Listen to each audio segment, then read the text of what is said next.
Excuse me, Mike. Sorry to bother you again, but remember that report you were supposed to send me yesterday? I really need it now, if you have time. Please.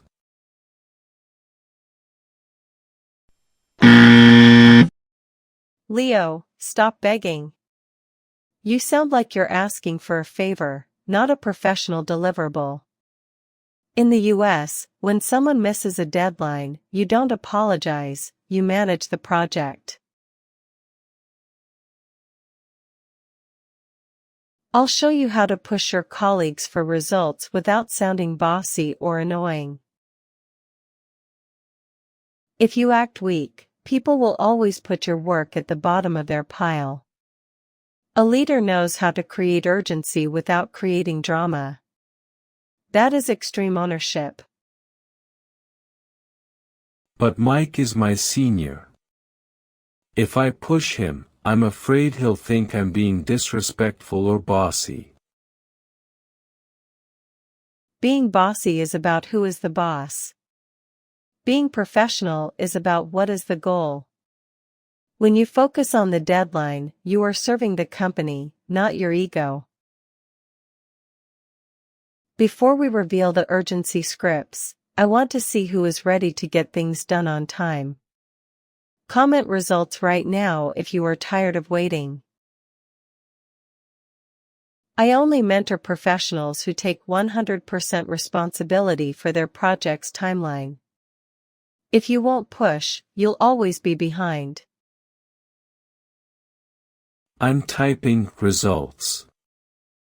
I have 3 tasks waiting for Mike and I'm the one getting blamed by the CEO for the delay. That's because you didn't set a hard guard on the timeline. Today, we install the polite push logic. We make it easy for them to say yes and hard for them to ignore you. So I can actually make people move faster without them getting angry at me. Exactly. We use alignment language. We show them that their delay is blocking a bigger win. It's not you versus them, it's the team versus the clock. I need this. My current English makes me sound like a shy student asking for a late homework pass. Exactly. If you have time is a permission phrase. To stay on track is a power phrase. Can you feel the difference? Yes, stay on track sounds like we are both working together on a train. Today, we transform your shy reminder into an executive nudge that gets immediate results. I'm ready. I have my email draft open. What is the first secret to pushing without being bossy?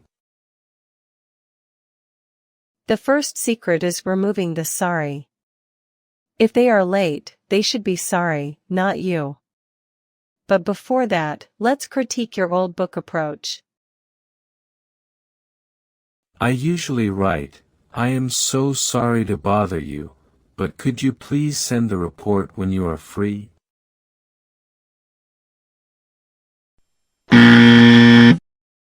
That is a disaster. You just told Mike that your work is a bother. Let's fix that logic right now. Let's move into phase 2, the real versus the book versions of deadline reminders. I'm ready to stop being the nice guy who finishes last. The book says, I am writing to remind you that the deadline for the task was yesterday.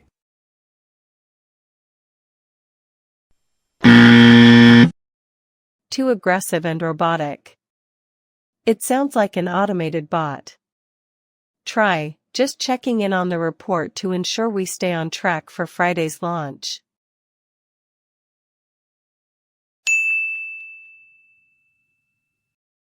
Oh.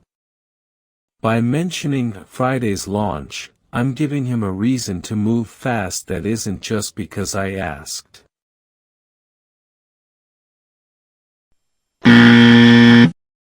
Exactly. What about this? Is the work finished yet? I am waiting. Too blunt. Sounds like a micromanager. Try, could you please provide a quick status update so I can finalize my part of the project?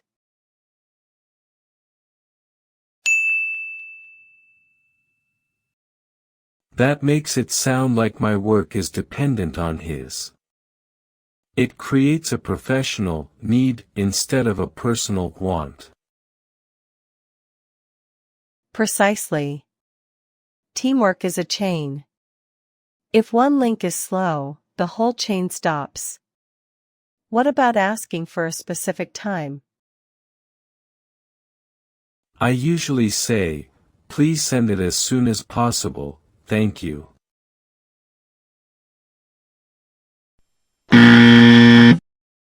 ASAP is vague and annoying. Try, would it be possible to have this by 2 p.m. today? It will help me meet the client's request on time.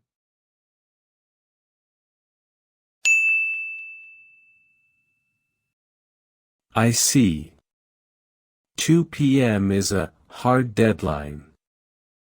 It's much easier for a busy person to aim for a specific time than just soon.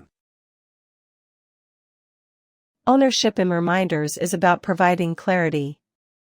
If they know exactly what you need and when, they can't make excuses. What about following up on a Slack message that was ignored? I say, hello. Did you see my message above? I need an answer.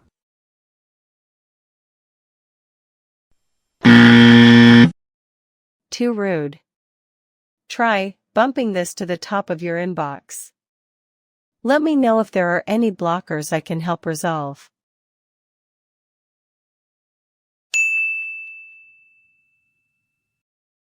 Bumping this, and blockers. I love these words. It sounds like I'm trying to help him instead of attacking him. That is the 1% secret. A leader removes blockers. Now, let's drill these into your subconscious. Let's move into phase 3, triple-step shadowing. Just checking in on the report to ensure we stay on track.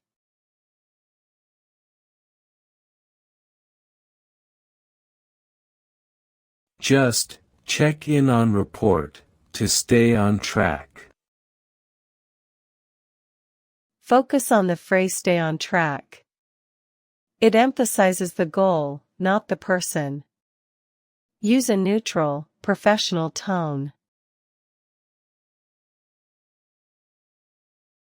Just checking in on the report to ensure we stay on track.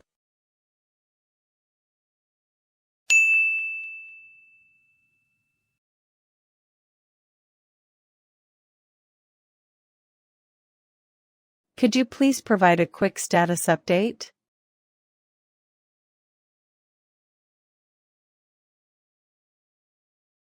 Could you give status update? Status update is much more professional than are you done? It invites a factual answer, not an excuse. Could you please provide a quick status update?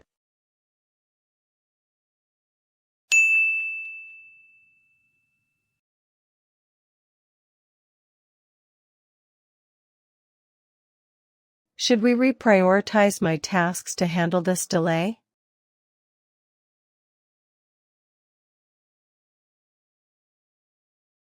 Should we reprioritize tasks for delay? Reprioritize is a high-value B1 verb. It shows you are thinking about the manager's whole workload, not just yours. Should we reprioritize my tasks to handle this delay?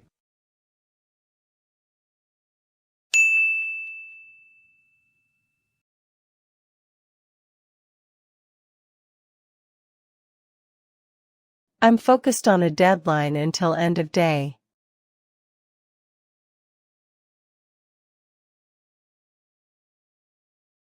I am focus on deadline until EOD. End of day or EOD sets a clear boundary.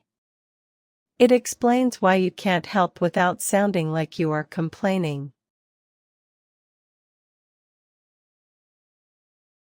I'm focused on a deadline until end of day.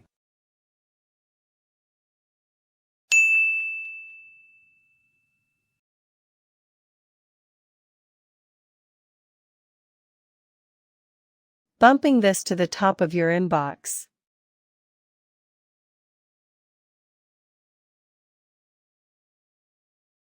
Bump this to the top of your inbox.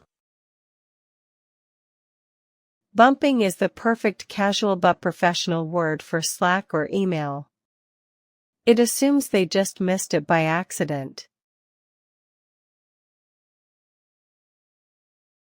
Bumping this to the top of your inbox.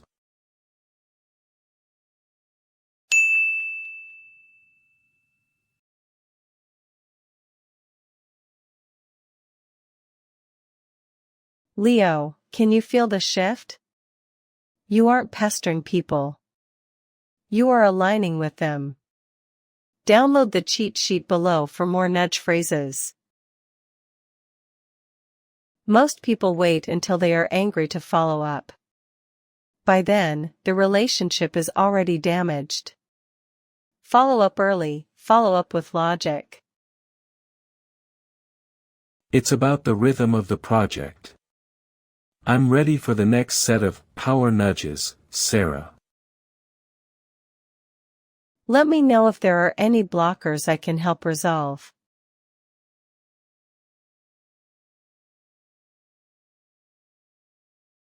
Let me know if any blocker I can resolve.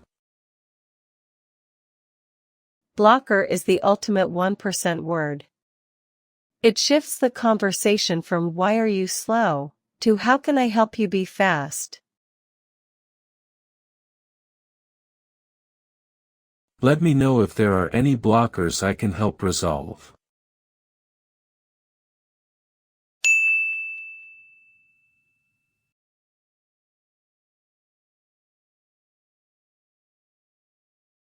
I'm unable to proceed without your feedback on the draft.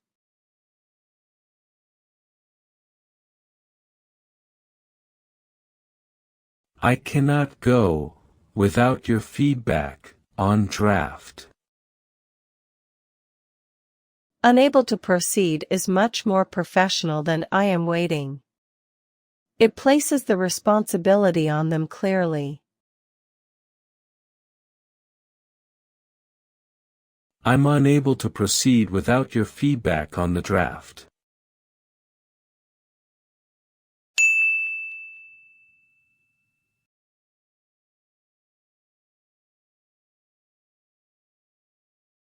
Would it be possible to have this by 2 p.m. today?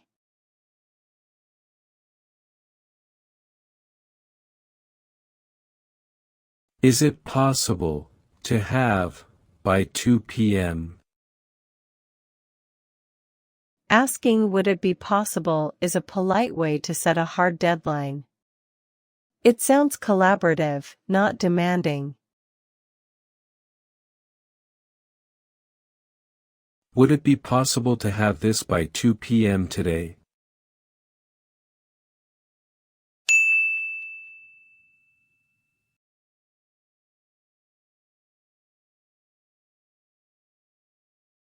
To stay on schedule, I'll need your input by end of day.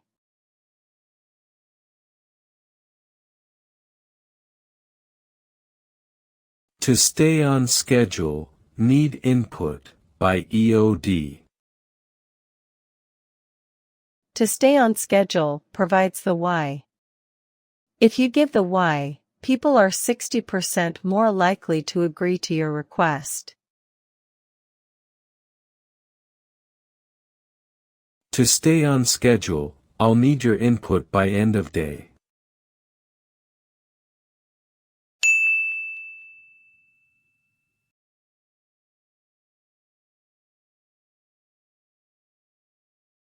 I'm circling back as I haven't seen the file yet.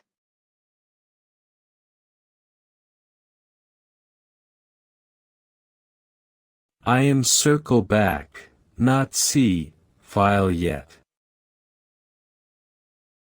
Circling back is softer than you forgot. It implies that you are just keeping the conversation moving. I'm circling back as I haven't seen the file yet.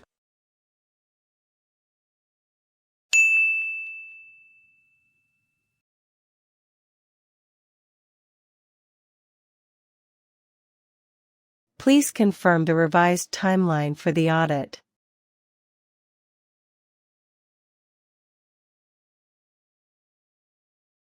Please confirm, revised timeline, for audit.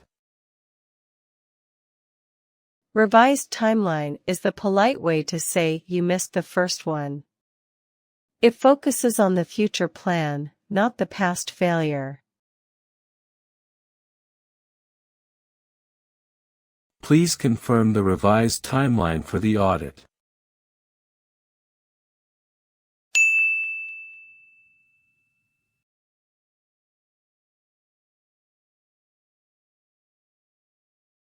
Let's touch base tomorrow morning for a final check.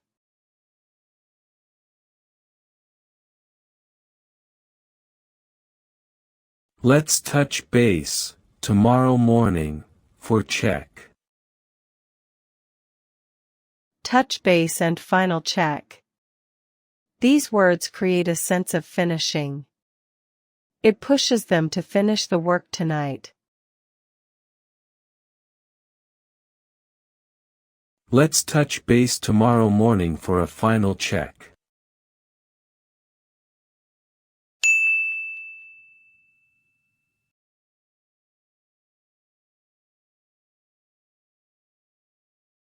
I'd appreciate an update by the end of the day.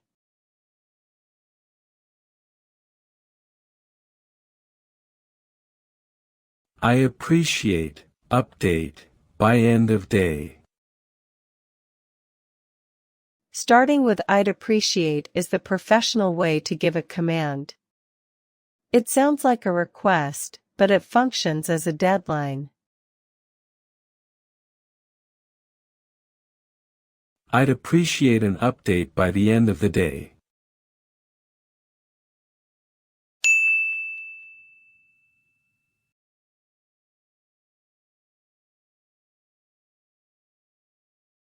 Let's hop on a call if you're facing any blockers.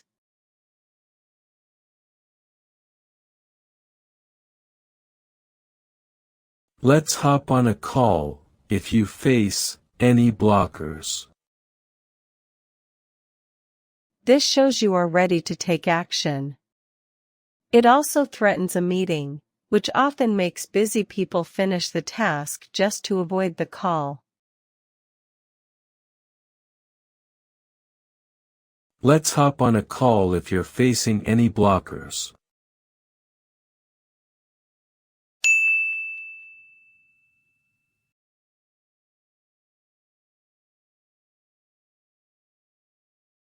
When you remind someone of a deadline, your voice must not go up. If it goes up, you sound like you are apologizing for the reminder. Like this? Just checking in on the report. Exactly. That sounds like you're a child asking for candy. You need a downward intonation. So, a flat statement. Just checking in on the report. Listen to me, I'd appreciate an update by end of day.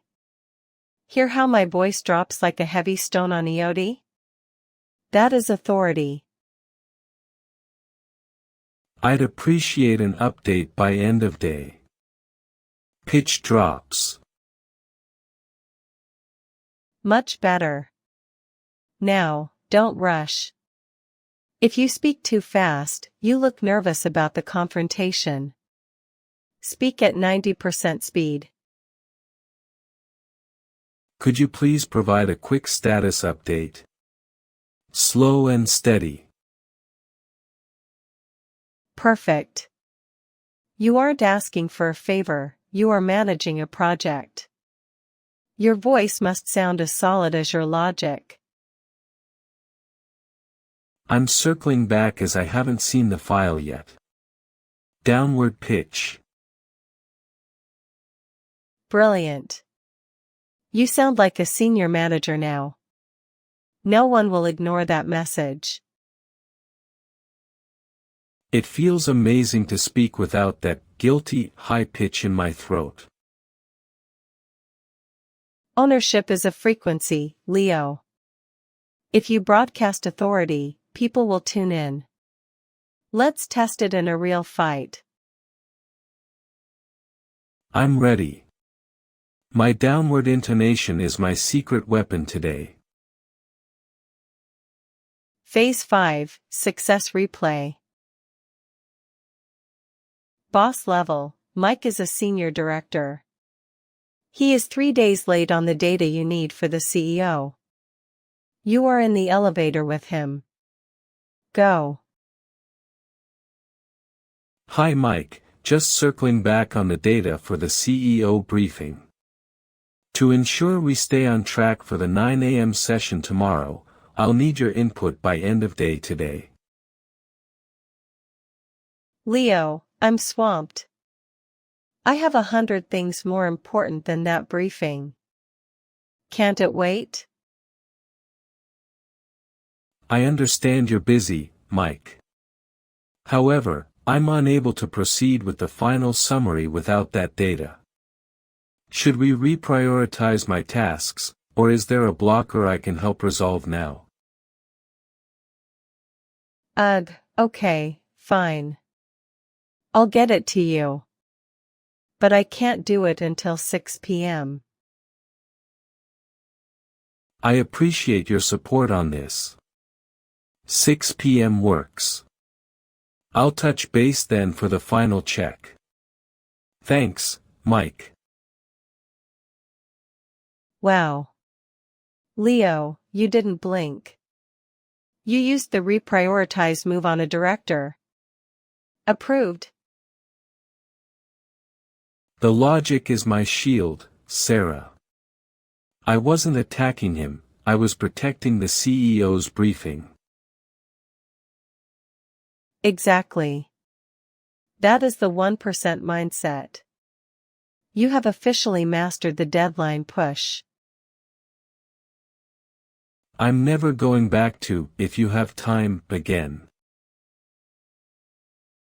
99% of people will keep waiting for others to do their job. You, the 1%, now have the scripts to lead the room. But mastering deadlines is just internal work. What happens when the guests are not your colleagues, but VIP clients visiting the office for the first time? Oh, that's much more intimidating. I never know what to say in those first 60 seconds when I meet a VIP at the door. The first minute determines the whole relationship. If you want the hospitality stack to show your confidence and hospitality immediately, I need to master that first impression. Let's see how to welcome our VIP guests like a true pro.